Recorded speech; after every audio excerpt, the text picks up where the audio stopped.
Сәлеметсіңдер ме балалар? Бірінші сынып дүниетану. 26-шы сабақ. Сабақтың тақырыбы менің денсаулығым. Мен қалай тамақтанамын?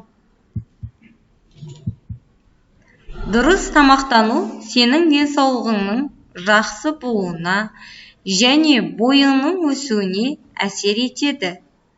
Ол үшін азық-түлікті дұрыс таңдай білу қажет.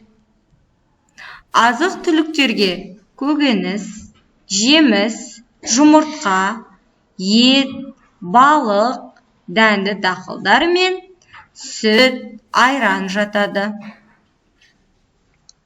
Олардан нан, сорпа, ботқа пісіріп салаттар жасайды. Уақытымен тамақтанудың күнделікті тәртібін білген дұрыс.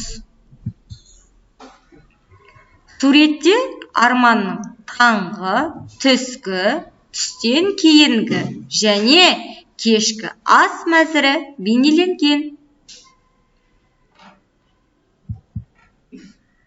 Кестеге қара. Қандай тағамдар денсаулыққа пайдалы? Бұл азық-түліктерден қандай тағамдар жасайды? Неге уақытылы тамақтану қажет? Түсіндіріп айт. Бірінші азық-түлік. Бізде суретте тұрғанымыз сәбіз. Сәбіздің ағзаға қандай пайдасы бар? Көздің көруін жақсартады. Бұдан басқа қандай пайдасы бар барлығымызге аян? Ол бойдың өсуіне көмектеседі. Және балалар, бұл сәбізден қандай тағамдар жасауға болады? Өз ойыңмен бөліс. Келесі суретте біз нені көріп тұрмыз? Алма. Алманың ағзаға қандай пайдасы бар? Жүректің жұмысын жақсартады, тістерді қатайтады. Және бұдан басқа өздерің қандай пайдасын білесіңдер? Және не дайындауға болады алмадан? Өз ойыңмен бөліс. Келесі. Бұл суретте көріп тұрғандарың балық.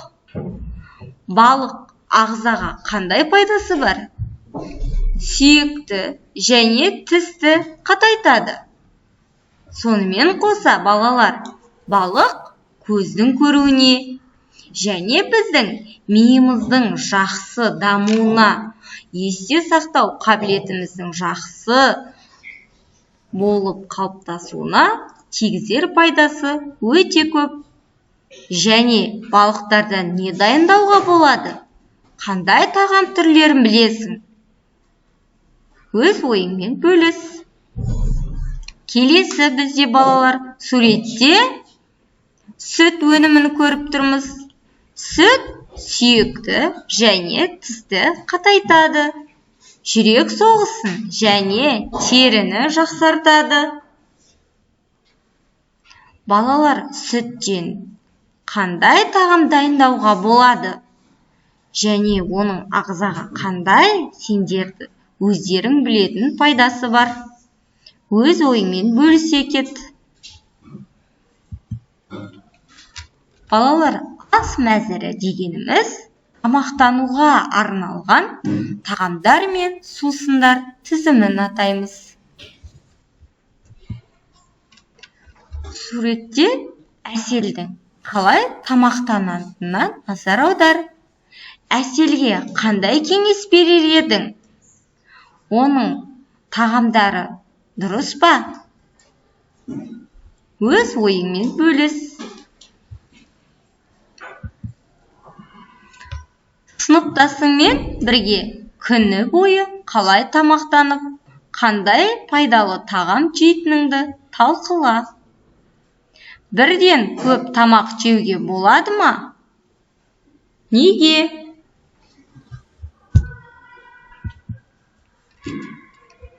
Тамақтану тәртібі дегеніміз уақытымен тамақтанудың ретін атаймыз.